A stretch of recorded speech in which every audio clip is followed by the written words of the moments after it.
নমস্কার বন্ধুরা, welcome to Rupa's food story চ্যানেলে আরও একটা নতুন রেসিপির সাথে হাজির হয়ে গেছি।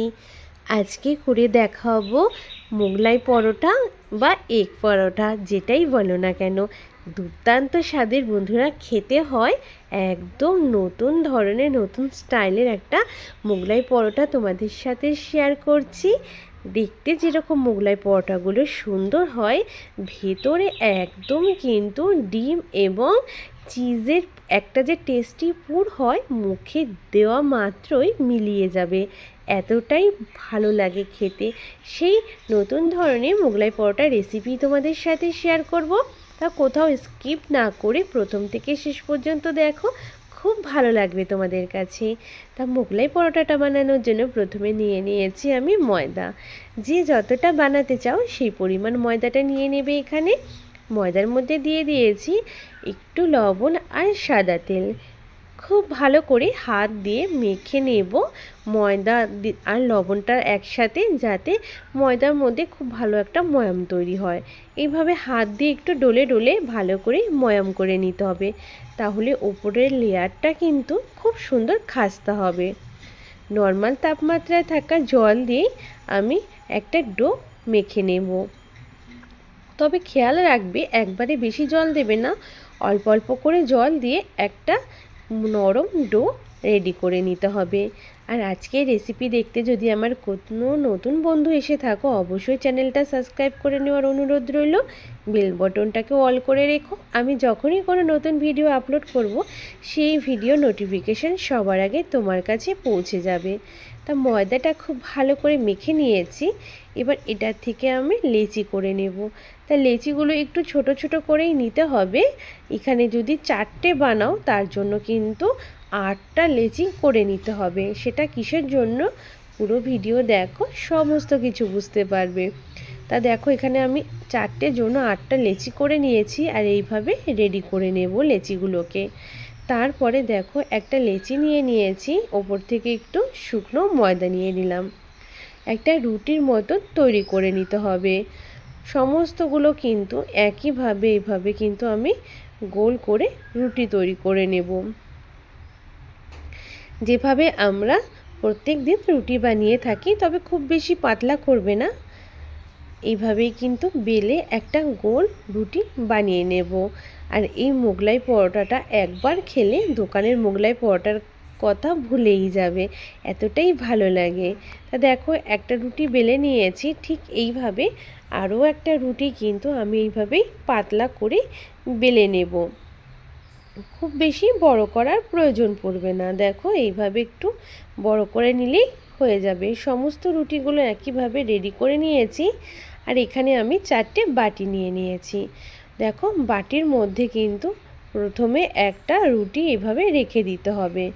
প্রত্যেকটা বাটির মধ্যে কিন্তু একটা করে এইভাবে রুটি প্রথমে আমি দিয়ে দেব। আর দেখতে কত সুন্দর লাগছে দেখো। 3 নম্বর রুটিটাও কিন্তু বাটির ওপরে দিয়ে দিয়েছি। এবার 4 নম্বর বাটিতেও দিয়ে দিলাম এই রুটিটা। এবার আমি একটা করে ডিম এখানে ভেঙে নেব। প্রত্যেকটার মধ্যে কিন্তু একটা করে ডিম আমি দিয়ে দেব।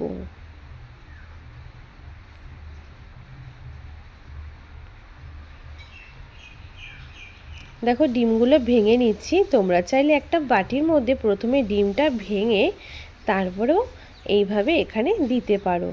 তাই এখানে প্রথমে একটা আমি রেডি করে নিচ্ছি। প্রথমে দিয়ে দিলাম একটু পেঁয়াজ কুচি, ওপর থেকে একটু ধনিয়া পাতা কুচি, দিয়ে দিলাম একটুখানি টমেটো কুচি। ছোট্ট ছোট্ট করে টমেটোটা কেটে নিয়েছি, বীজটা বাদ দিয়ে দিয়েছিলাম। আর উপর থেকে দিয়ে দিলাম একটু গ্রেট করা চিজ। এখানে আমি আমুলের চিজ নিয়েছি, সেই চিজটাই দিয়ে দিয়েছি। আর স্বাদ অনুযায়ী উপর থেকে একটু লবণ ছড়িয়ে দিলাম। এবার দুটো রুটিকে বাটির ধার বরাবর খুব ভালো করে চেপে চেপে নিতে হবে। চেপে চেপে নিলে কি হবে, দুটো রুটি একসাথে সেট হয়ে যাবে। আর সাইডের যে এক্সট্রা অংশ, সেটাকে কিন্তু আমাদের এইভাবে বাদ দিয়ে দিতে হবে।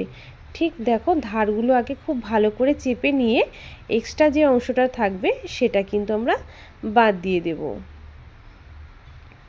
দেখো এইভাবে বাদ দিয়ে দেওয়ার পর আমি আগে থেকে কড়াইতে তেল গরম করতে দিয়েছিলাম। তেলটা গরম হয়ে গেছে। দেখো এইভাবে খুব সাবধানের সাথে একদম লো মানে যখন তোমরা পরোটাটা দেবে লো ফ্লেমে রেখে বাটিটাকে দেবে।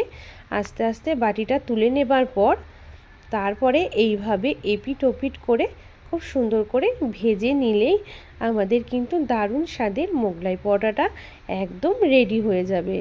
দেখো এইভাবে বেশিক্ষণ সময় লাগে না ভাজতে, খুব তাড়াতাড়ি ভাজা হয়ে যায়। আরও একভাবে দেখাতে পারি, অনেক সময় গরম তেলে ভয় লাগলে এইভাবে কিন্তু তোমরা বাটিটা তেলের মধ্যে দিয়ে একটু খুন্তি দিয়ে ছাড়িয়ে নিতে পারো। তাতেও কিন্তু তাহলে তেল আর হাতে লাগার ভয় থাকবে না। দেখো এইভাবে খুন্তি দিয়ে আমি ছাড়িয়ে নিয়েছি। এটাকেও ঠিক একইভাবে উল্টে পাল্টে বেশ একটু রং ধরিয়ে ভেজে নেব। তাহলেই কিন্তু আমাদের মোগলাই পরোটা রেডি হয়ে যাবে। আর ওপর থেকে গরম তেল একটু একটু করে ছড়িয়ে দিলে ওপরটাও খুব সুন্দর একটা ক্রিস্পি ভাব চলে আসবে। দেখো এইভাবে কিন্তু সমস্ত মোগলাই পরোটাগুলোকে কিন্তু আমি ভেজে নিয়েছি। উপরে এইভাবে হালকা হালকা করে দেখো গরম তেলটা ছড়িয়ে দিচ্ছি। তারপর নিচের দিকটা একটু ভাজা হলে আমি কিন্তু এই নিচের দিকটা কিন্তু এবার উল্টে দিতে হবে, কিন্তু উল্টে দিয়ে দেখো দুপাশ থেকে সুন্দর করে ভেজে নিতে হবে। আর এই মোগলাই পরোটাগুলো খাওয়ার জন্য এক্সট্রা করে আর কিছুই লাগে না, খেতে কিন্তু দারুণ হয়। শুধু সাথে একটু টমেটো সস থাকলেই আর কোনো কিছুর প্রয়োজন পড়বে না। আমি দেখো প্রথম দুটো ভাজার পরে এখানে সার্ভ করে নিয়েছি প্লেটের মধ্যে। আর তোমাদের দেখিয়েও দেব যেটা ভেতর থেকে কতটা সুন্দর হয়েছে। ভেতরে কিন্তু কোনো রকম কাঁচা থাকবে না। অনেক বন্ধুরা ভাববে হয়তো ভেতরটা কাঁচা থেকে যাবে, না কি একটু কাঁচা থাকবে না। আর ভেতরে যেহেতু চিজ দিয়েছি খুব সুন্দর ডিম আর চিজ একসাথে মেল্ট হয়ে যাবে। তোমাদের কিন্তু আমি কিন্তু অবশ্যই কিন্তু এটা কিন্তু ভেঙেও দেখিয়ে দেব যে এটা ভেতর থেকে কতটা পারফেক্টভাবে রেডি হয়েছে। চলো তাহলে দেখিয়ে দিচ্ছি।